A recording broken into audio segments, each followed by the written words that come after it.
Welcome to Unified Junkie. Unified Junkie में आप सभी का स्वागत है। यूएफसी 294 सॉरी यूएफसी 295 आने वाला है और इस यूएफसी 295 की सबसे बेहतरीन फाइट जो है वो है Jiri Prochazka versus Alex Pereira. Alex Pereira special क्यों है मैं आपको इस वीडियो में बताऊंगा। यूरी प्रास्का स्पेशल क्यों है मैं आपको इस वीडियो में बताऊंगा। आखिर ऐसा क्यों लग रहा है कि इस लाइट हैवीवेट डिवीज़न जो है एक प्रकार से किसी ने श्राप दे दिया है, कर्स डिवीज़न बन गया है। इन सब चीज़ों के बारे में बात करेंगे, पर आगे बढ़ने से पहले सब्सक्राइब करके बेल आइकन में क्लिक करिए क्योंकि ये कॉम्बैट स्पोर्ट का सबसे बेहतरीन चैनल है। मेरा आपसे वादा है कि जब भी आप वीडियो देखकर उठेंगे तो आपके पास पहले से ज़्यादा नॉलेज है। अगर मैं इस वादे पे खरा नहीं उतरता हूँ तो अनसब्सक्राइब भी कर सकते हैं, डिसलाइक भी कर सकते हैं और कमेंट तो दे ही सकते हैं। सब्सक्राइब कर लिया, बेल आइकन में क्लिक कर लिया, तो फिर आगे बढ़ते हैं और बात करते हैं Yuri Prochazka versus Alex Pereira की। ये Alex Pereira versus Yuri Prochazka का प्रीव्यू है। हम इस फाइट के बारे में बात करें उससे पहले थोड़े सा हम इस डिवीज़न के बारे में बात करते हैं। मेरा मानना है कि जब से जॉन जोन्स गया है इस डिवीज़न में, पता नहीं किसी का श्राप लग गया है, किसी की टेढ़ी नज़र पड़ गई है। ये सब दुनिया भर का अंधविश्वास नहीं है, बट इंटरेस्टिंग बात यह है कि कोई भी चैंपियन इस डिवीज़न में टिक नहीं पा रहा है। ठीक है, जॉन जोन्स जब से जॉन जोन्स ने जब से ये डिवीज़न छोड़ा है उसके बाद से उसने एक फाइट किया है। उसके बाद से जब दूसरी फाइट हुई तो फिर वो इंजर्ड हो गया। जॉन जोन्स के बाद यान ब्लाहोविच बना चैंपियन।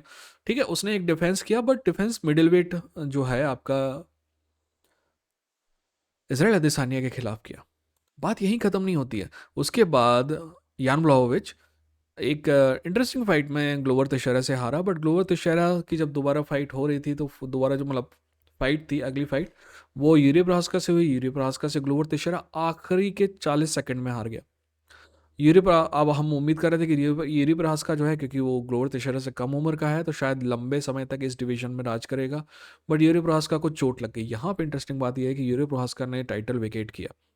मैं आपको आगे चल के बताऊंगा कि ये बात इंपॉर्टेंट क्यों है ना। उसके बाद जो है ग्लोवर को दोबारा शॉट मिला क्योंकि ग्लोवर ही यूरी से फाइट करने वाला था। यूरी हटा तो यूरी के बाद एक फाइट जो है यान ब्लाहोविच और मागोमेड मनकलाएव के बीच में डाल दी गई।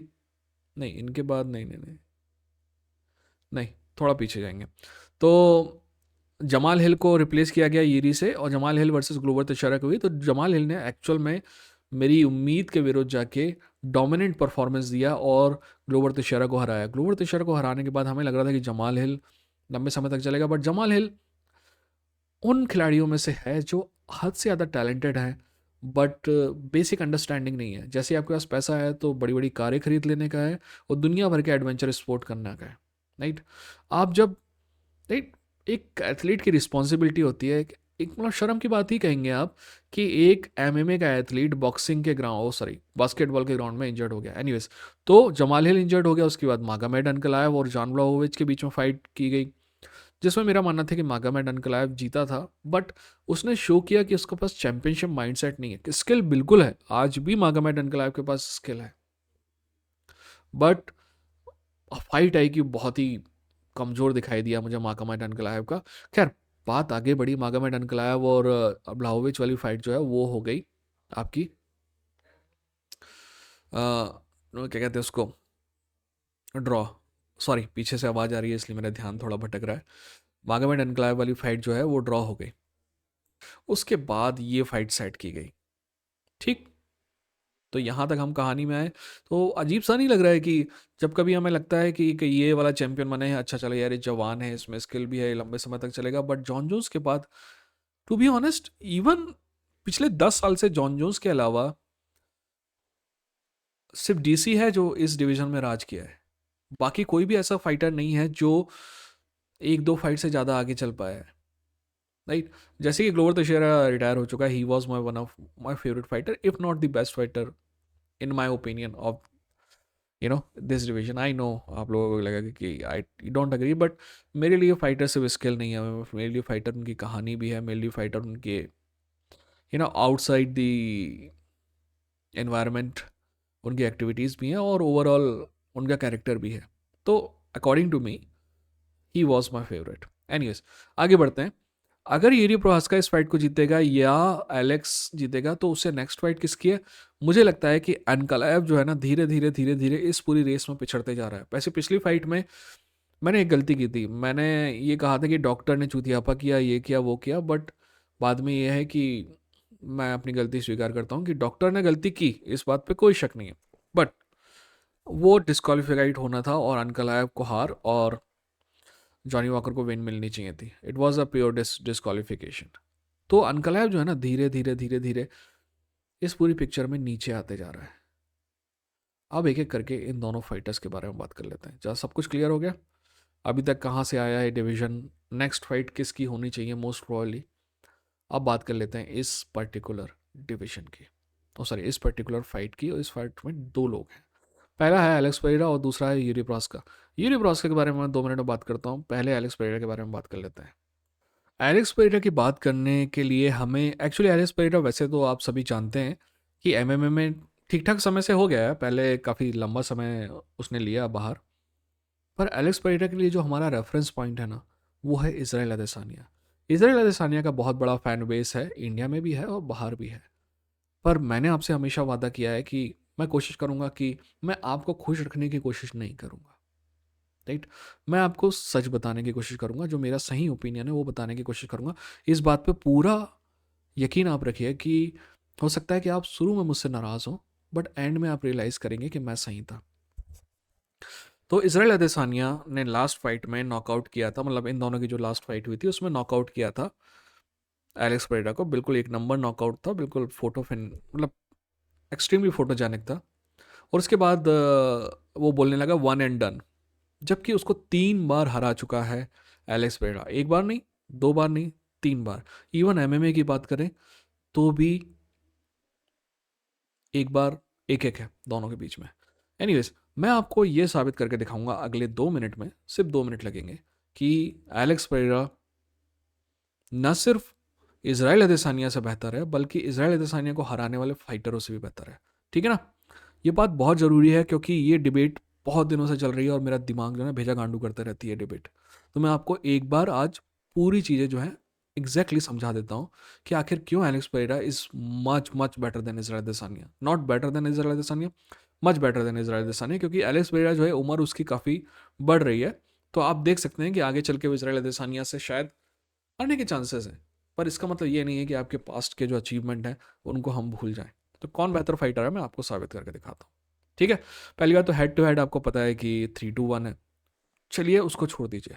इजराइल अदेसानिया का किक बॉक्सिंग करियर जो है उसमें टोटल उसकी 5 लॉसेस हैं।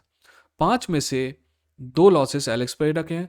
एलेक्स पेरेरा को भूल जाते हैं। बाकी जो 3 लॉस हैं उसमें से एक जैसन विल्नेस से है, दूसरा सिमेन मार्कस से है, तीसरा फिलिप वेंडरनाइन से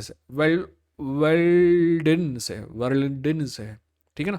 फिलिप को भूल जाते हैं क्योंकि फिलिप से एलेक्स की फाइट नहीं हुई, बट जैसन विल्नेक और सिमन मार्कस दोनों से फाइट हुई। यानी कि ऐसे 2 खिलाड़ी जिन्होंने यूरोप जिन्होंने इजराइल अदेसानिया को हराया है, उनसे एलेक्स की भी फाइट हुई। और क्या हुआ पता है? एक बार तो जेसन विल्नेक से एलेक्स हारा है, बट जो लास्ट फाइट थी उसमें जेसन विल्नेक को एलेक्स ने हराया है। यानी कि इजराइल अदेसानिया को हराने वाले फाइटर को भी एलेक्स ने हराया है। ना सिर्फ इजराइल अदेसानिया को हराया बल्कि उसको हराने वाले को भी हराया है। और जो दूसरी फाइट है वो सिमन मार्कस की थी, उसको भी एलेक्स ने हराया है। ठीक है? तो अभी तक हिसाब क्या हुआ? अभी तक टोटल, एलेक्स को भूल जाते हैं, अभी तक मानते हैं कि एक बॉक्सिंग के करियर में 3 लोगों ने इजराइल अदेसानिया को हराया, 3 में से 2 को एलेक्स ने भी हराया है, राइट। 3 लोगों ने इजराइल अदेसानिया को हराया है और 3 में से 2 को एलेक्स ने हराया है, राइट। हराने वाले को भी हराया है। अब एमएमए में आते हैं। एमएमए में एक लॉस जो है इजराइल अदेसानिया का, एलेक्स का है, तो उसको भूल जाते हैं। उसके बाद जो 2 लॉस हैं वो है जियान ब्लॉकोविच और सॉन स्ट्रिकलैंड। इन दोनों को भी एलेक्स ने हराया है। यानी कि यहाँ पे 2 हो गए और वहाँ पे 3, टोटल 5 लोगों ने एमएमए में और किक बॉक्सिंग में इजराइल अदेसानिया को हराया है। 5 लोगों ने, ठीक है, एलेक्स को छोड़ के। एलेक्स को मिला के 6, बाकी टोटल, मतलब एलेक्स को छोड़ के 5। तो 5 लोगों ने इजराइल अदेसानिया को किक बॉक्सिंग में और एमएमए में हराया है। उन 5 में से 4 लोगों को एलेक्स पेरेरा ने हराया है। ठीक है ना दोस्त? एलेक्स पेरेरा जो है ना, वो स्टाइलिश नहीं है, वो इंग्लिश नहीं बोल पाता है, फंडू डायलॉग नहीं बोल पाता है, और वैसे भी टू बी ऑनेस्ट, आपको जो चीज़ शायद बहुत अच्छी लगती है वो मुझे बहुत ज़्यादा क्रिंज लगती है इजराइल अदेसानिया की। क्या इजराइल अदेसानिया अच्छा फाइटर है? बहुत अच्छा फाइटर है। मेरा मानना है कि इजराइल अदेसानिया अगली 5 फाइट भी लगातार हारेगा ना, तो भी he is still one of the best middle weight of all time. But क्या होता है कि हम स्केल पे ग्रेड करते करते ना, प्रॉब्लम ये हो जाती है कि हमें स्केल पे ग्रेड नहीं करना चाहिए, हमें कर्व पे ग्रेड करना चाहिए, राइट? क्योंकि हर एक जो अपन जब गोल गोल दौड़ते हैं तो हर एक फाइटर एक जगह से स्टार्ट नहीं करता है, एक आगे से स्टार्ट करता है, एक पीछे से स्टार्ट करता है। तो पीछे वाले के दौड़ने का इलाका भी कम होना चाहिए। Got it? So that's the difference. Israel Adesanya से बेहतर है पोएता। अब इजराइल अदेसानिया से आगे बढ़े तो अभी एलेक्स पेरेरा को अभी अभी मतलब जो अगर आपने खबर देखी हो सुबह, तो ग्लोरी ने ये डिक्लेयर किया है कि वो एलेक्स पेरेरा को हॉल ऑफ फेम में शामिल कर रहे हैं। इससे पहले सिर्फ 2 लोगों को शामिल किया गया है, और इसलिए क्योंकि एलेक्स पेरेरा 2 डिवीज़न का चैंपियन था। वहाँ पे भी 185 और 205 का चैंपियन था एलेक्स पेरेरा। तो 2 डिवीज़न के चैंपियन होने के कारण वो उसको हॉल ऑफ फेम में डाल रहे हैं। और मेरा मानना है कि एक ना एक दिन वो यूएफसी के हॉल ऑफ फेम में भी होगा। आप उस खिलाड़ी के बारे में क्या कहेंगे जो एक नहीं 2 स्पोर्ट में चैंपियन है? और 2 स्पोर्ट में चैंपियन नहीं, अगर ये अगली फाइट जीतता है तो 2 स्पोर्ट में 2 डिवीजन का चैंपियन है। It's unbelievable, it's great, and people should respect Alex for that. And I always find that there is little bit of think कि एलेक्स बाहर से आया है, अपना एमएमए वाला नहीं है, तो इसकी अपन रिस्पेक्ट नहीं करेंगे। क्यों नहीं करेंगे? अगर आप उम्मीद करते हो कि फ्रांसिस नगानू की रिस्पेक्ट की जाए बॉक्सिंग की दुनिया में, तो आप एलेक्स की उम्मीद क्यों नहीं करोगे? अगर वो आपके फाइटर को हरा रहा है तो you will respect him, you have to respect him, you should respect him. Anyways, ठीक है ना? अब बात कर लेते हैं हीरी प्रोहास्का की। हीरी प्रोहास्का, कहते हैं ना, वो पुराना चावल है, ठीक है? नया चावल जो है आपका पेट जल्दी भर देगा, थोड़ा ज़्यादा फूलेगा। बट पुराना चावल जो है ना, वो उसका अपना ही मज़ा है। घर में पूछेगा आप, पुराना चावल ही लेके आता है। एनीवेज, उसका कारण है, एक ऐसी दुनिया में जहाँ फाइटर जो है ना कोशिश करते हैं कभी कभी चीट करने की, वैसी दुनिया में बोशिदो कोड को फॉलो करने वाला, या फिर एक, अगर आप जैपनीज ट्रेडिशन से फेमिलियर नहीं है तो आप कहेंगे कोड ऑफ शिवलरी को फॉलो करने वाला, शायद ही कोई सा फाइटर होगा। पर यूरी प्रोहास्का है, और इसका सबसे बड़ा एग्जांपल है कि जब यूरी प्रोहास्का को चोट लगी तो उसने अगले 3 दिन, 2 दिन में मेरे ख्याल से विकेट कर दिया टाइटल, ताकि दूसरे लोग फाइट कर सके। ये बोशिदो का नियम है कि आप ज़बरदस्ती किसी की राह का रोड़ा नहीं बनेंगे। आप कहेंगे कि जमाल हिल ने भी तो विकेट किया, मैं गारंटी देता हूँ कि जिस दिन इस चीज़ पे किताब लिखी जाएगी ना, जिस दिन इस के अंदर की खबर बाहर आएगी, तो यूएफसी ने ऑफर दिया होगा जमाल हिल को, या तो तुम अपनी मर्जी से विकेट कर दो, और अगर अपनी मर्जी से विकेट करते हो तो हम तुमको जैसे ही वापस आओगे तो टाइटल शॉट देंगे, पर अगर अपनी मर्जी से विकेट नहीं करते हो तो हम स्ट्रिप कर देंगे तुमको। ठीक है? आप देखेगा यही सच है, क्योंकि there is a difference between Jamal hill and Yuri Prochazka. और यूरी प्रोहास्का के बारे में मैं एक बात, सिर्फ एक और बात कहना चाहूँगा, और उसके बाद मैं ख़त्म करूँगा। कारण ये, यूरी प्रोहास्का, अगर आप मुझसे पूछें कि दुनिया का सबसे बेहतरीन लाइट हैवीवेट कहाँ है, तो मैं कहूँगा कि वो यूएफसी में नहीं है। उसका नाम वदीम नेमकॉव है और वो बेलाटोर में है। मेरा मानना है कि वदीम नेमकॉव कोरी एंडरसन की फाइट के बाद दुनिया का सबसे बेहतरीन लाइट हैवीवेट फाइटर है। और यूरी प्रोहास्का की एक विन है वदीम नेमकॉव के ऊपर। वैसे यूरी प्रोहास्का की एक विन किंग मो के ऊपर भी है, जो मेरा, आपको पता है अगर जानते हैं तो, he is one of my favourite fighter.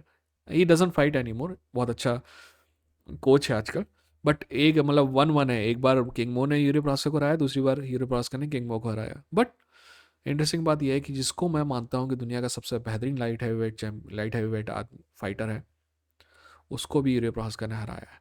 यानी कि यूरी प्रोहास्का अगर दुनिया का नंबर 1 लाइट हैवीवेट नहीं है ना आज, तो कम से कम नंबर 2 तो है। और अगर वो एलेक्स को हराता है तो I will not say that Vadim Nemkov is number 1। He will go number 1 in my list. ठीक है? तो ये था प्रीव्यू यान ब्लॉ,